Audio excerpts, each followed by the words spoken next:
What's up, everybody? This is James White with Freakin' Reviews, bringing you as seen on TV product reviews, gadget reviews, and more. Now, if you like what you see in this video, please consider subscribing for more videos like this. Now, this is the Nostalgia 3-in-1 breakfast machine. It's kind of weird, but does it really work? Let's find out in today's video.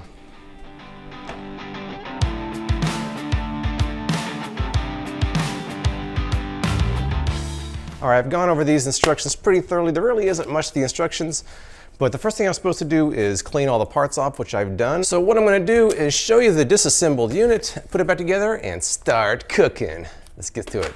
Well, Bailey knows she looks guilty. Bailey knows I'm cooking something, so she's waiting here to see if I drop anything. Bailey, no breakfast stuff for you, okay? Here's this disassembled unit. You can see there's two heating elements, top and bottom. You can control which heating element you're going to use, whether it's warming, just bottom only, grill top only, or you can have both for toast and baking. There's the on-off switch. What I'm gonna do is put this back together and start cooking. We've got the wire rack,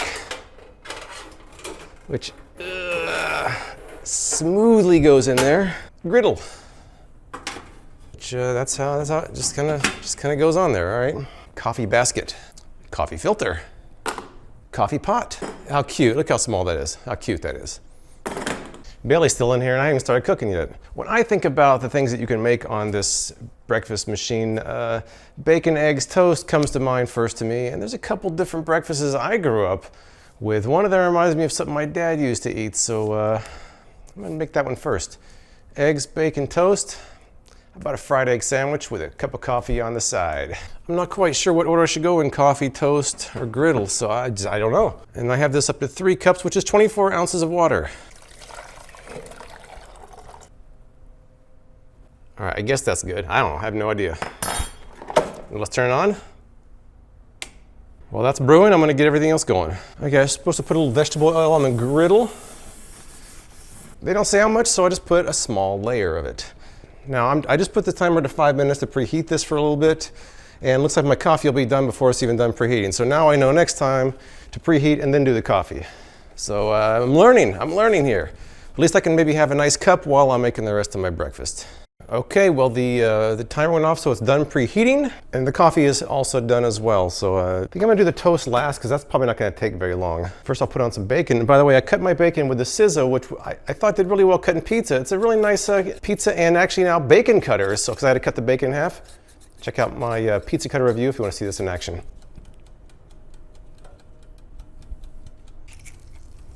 All right, so for those of you who OCD about this, I apologize, but I break my yolk when I do a fried egg sandwich. And I'm not big on this ridge right here. Look at this. What's this? I'll just work around it, I guess. But I'm having mild sizzling going on with the bacon. Got the eggs starting to cook. Kind of hard to tell between light, medium, and dark. I think I'm putting on medium. Let's see here.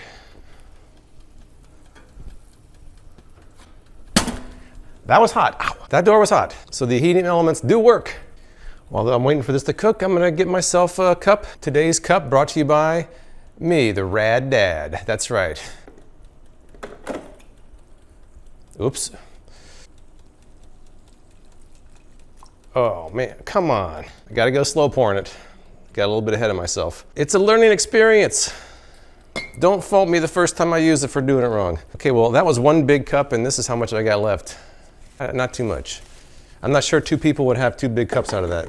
One thing I'm noticing, there's no temperature setting. It's just on or off. It's already been like 7 minutes. I feel like this is taking a lot longer than it would on a regular griddle or regular oven. But look at that, the toast is almost done. Okay, the timer just went off for the toast. I'll use my son's favorite oven mitt, the Hot Hands, which was one of the earliest reviews I did. Smooth as silk. Pulling this out of here. I forget it. All right, the toast is nicely done, and that was quick too. It's pretty good coffee, actually. I give them credit for that. I think that they did pretty well. The toast is nicely toasted. I'm not sure about this. I guess I can flip this egg now. It looks like it's burning on the bottom, but not done on the top. We'll see. Oh no. Oh, this could get ugly. Oh, come on now. All right, you guys be honest. How much of this is user error? How much is I'll take credit for whatever you think I did wrong. Oh, nice. Non-stick surface? I'm not sure the bacon's even really ready to flip. I'm gonna flip it anyways. What kind of bacon do you guys like? Do you like it really crispy, or do you like it kind of on the softer side? Wait, over here seems like it got done faster than up here. This is still raw. This is done. So it appears to be there's some unevenness of the griddle itself. I will get this egg sandwich made. I will make it and I will eat it, even if it takes me all morning. I'm getting hungry. Good thing I got a nice big cup of coffee to drink. I'm just not sure this griddle is really hot enough. Because the sizzle is minimal. I have minimal sizzle right here. And is this egg done? See, I think the egg is done. The bacon's not. I'm not sure if this part of the griddle is hotter than over here, or maybe it's around the edges. I just don't know, but it seems like this got done, and this didn't. Yeah, I think the egg is done. Gotta wait for the rest of the ingredients before I can eat this. I'm gonna move this stuff over here where the egg was. It was obviously hotter right there. Oh look, it's sizzling more already. It's sizzling more over here as I'm peeking underneath. It seems like the element ends about right there, so this over here might actually be a kind of a dead spot. Much better sizzle over here, so maybe next time I don't know what I'll do, but I'll have to maybe avoid that side of the griddle. You know what, I like my bacon a little bit crispier than this, but I don't know if I can wait anymore. If I wait much longer, I'm gonna have a cold egg to put this on. All right, forget it guys, I'm gonna go a little bit soggier bacon than I like. I like it crispy, but it has been almost 20 minutes.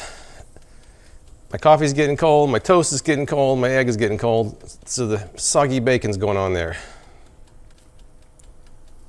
All right, here we go. Take a look at this a little bit more closely. This is the sandwich I made. Some nice toast, some way soggier bacon than I would like, and my egg came out decent, I guess. What do you put on a fried egg sandwich with bacon? I put mustard on it. Hate all you want. This is how I grew up eating my fried egg sandwiches.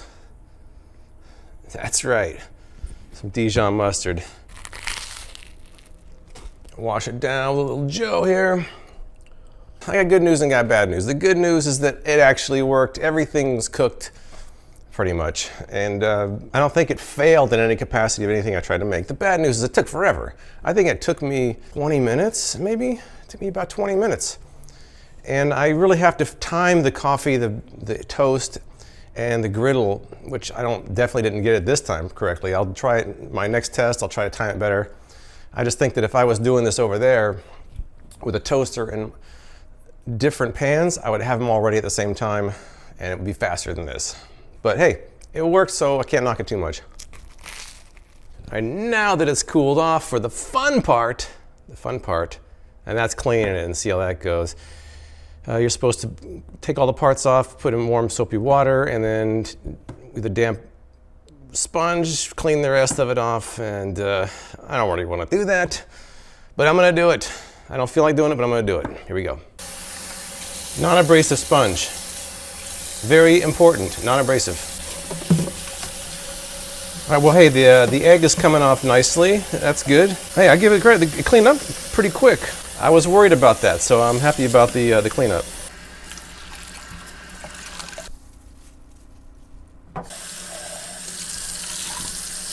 Hey, you know what? I wish the cooking process was as fast as the cleanup, because the cleanup was pretty quick. Why am I doing this? Bailey. It's all back together. It's beautiful again. Everything's been cleaned. What I'm gonna do now is I'm gonna do round 2. I'm gonna try some scrambled eggs and some sausage, a little bit different. Is that on right?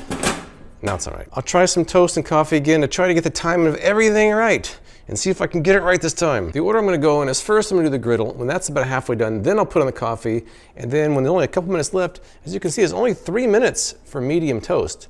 So I'll put that on very last. Griddle, coffee, toast, and that should work. Also, I'll use the lid this time. I've got my plan for round 2. Here we go. Because, cracking eggs the old-fashioned way is so, 20th century, I'm gonna use the easy cracker to crack these eggs for my scrambled eggs here. Because you need a contraption for this. You hit it on the counter, you don't need that. You need a contraption for that. See? Look how much better that is. So superior. You should always be using one of these instead of cracking on the counter. Cracking on the counter is so old school. Now, one thing I noticed is it seems like the only way to turn this on is to put the timer on. Because if I turn the timer off, the griddle does not come on. So I just put the timer all the way up so it'll preheat it. So right now I've got the grill set, it's turned on. I'm gonna add slightly more vegetable oil this time. Actually, I would say that's more than slightly more, that's considerably more. Okay, I've got 2 eggs here. I'm gonna try to keep it on one side because I've got eggs and sausage, so we'll see. I'm gonna try to pour it off to the side and hopefully it doesn't run too much. And, oh, no, that didn't work too well. Oh no, no. Wow, that's not what I wanted at all. Well, I'll get these going, move them off to the side and add the sausage. All is not lost. In the meantime, I'll get the coffee going. But I'm not turning the coffee on just yet, I'm just getting it set up. Now if I could just get all this egg over here, oh, it looks like it's just almost about to overflow. And I see some kind of hot spots and cool spots. Nothing over here, this is still liquid. Ew. I wonder if I can just put the sausage in this open area right here. Is that a bad idea? Well, I'm gonna do it anyway, I don't care.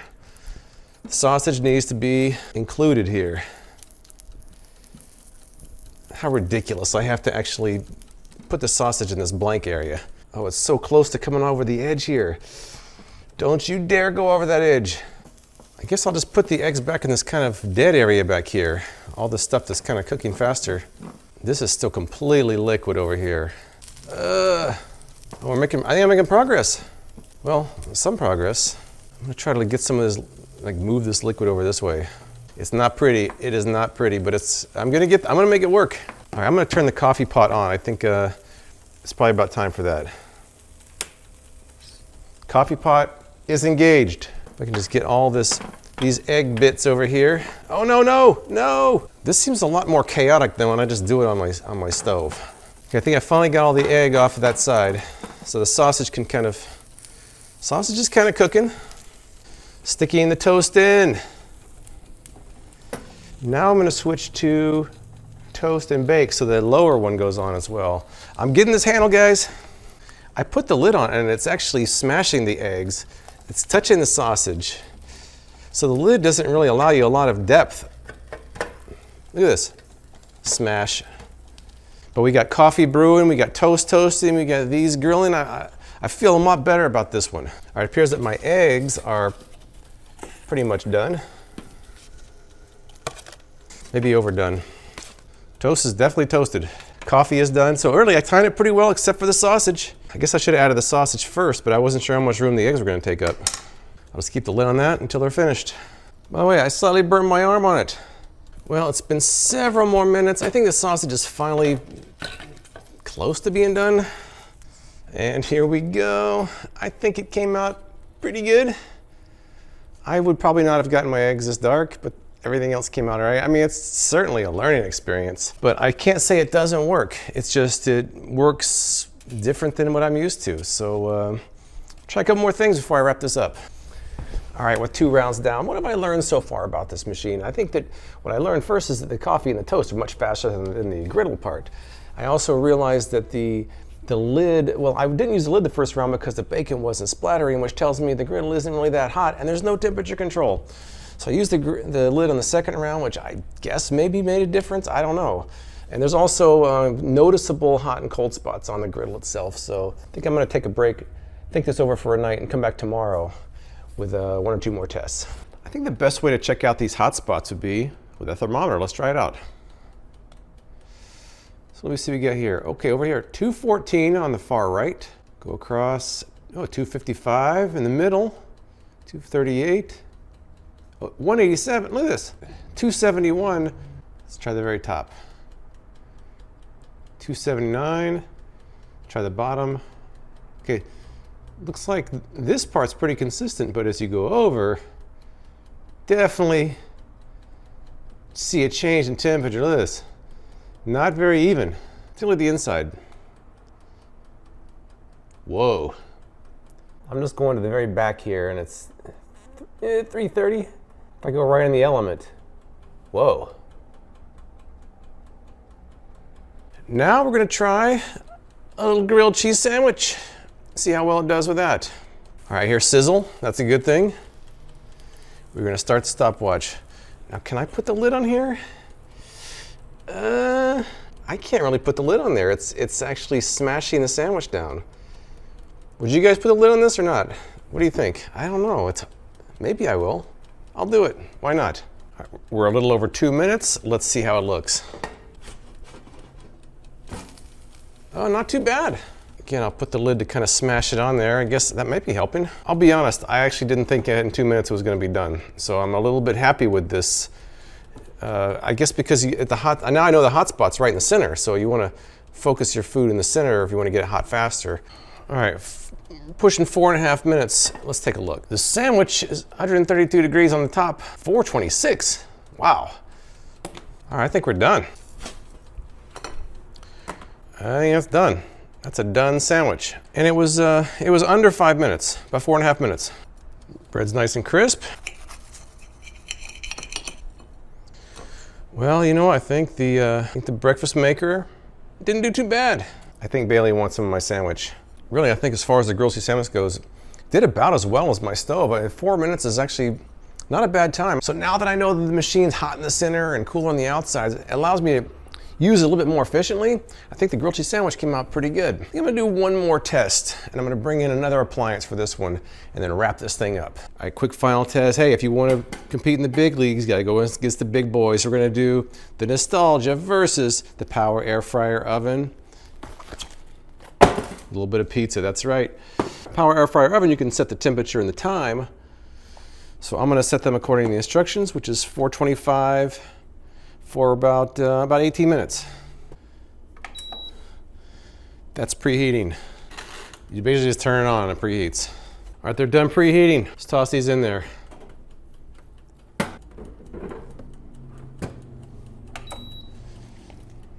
And they're off. Who do you guys think will win? The new guy or the Power Air Fryer Oven? My money's going on this one, but on the other hand, there's no temperature setting on this one, so maybe we'll find out soon enough if that one actually can surpass the Power Air Fryer Oven. All right, we're at the 6.5 minute mark. It looks like the crust is getting a little bit browner in this one than in the Power Air Fryer Oven 360. So my guess is that this oven is running hotter than 425. That's only my guess. On the other hand, if you want to make something that doesn't require such high heat, you have no choice. You're stuck with it because there is no temperature setting on this one. But I'm gonna keep watching them and see how they do. But right now, I think this one's getting close. This one's got a little ways to go. All right, I think this one's done. We're at 9 minutes. This one still has 9 minutes to go. All right, well, so the pizza itself. Pizza looks like it's cooked. Well, is it cooked? What's the temperature for pizza supposed to be? What do you guys think? Is that a good temperature for pizza? How about my Star Trek pizza cutter? Have you guys seen the review of these? Check out the link above if you want to see the Star Trek pizza cutter.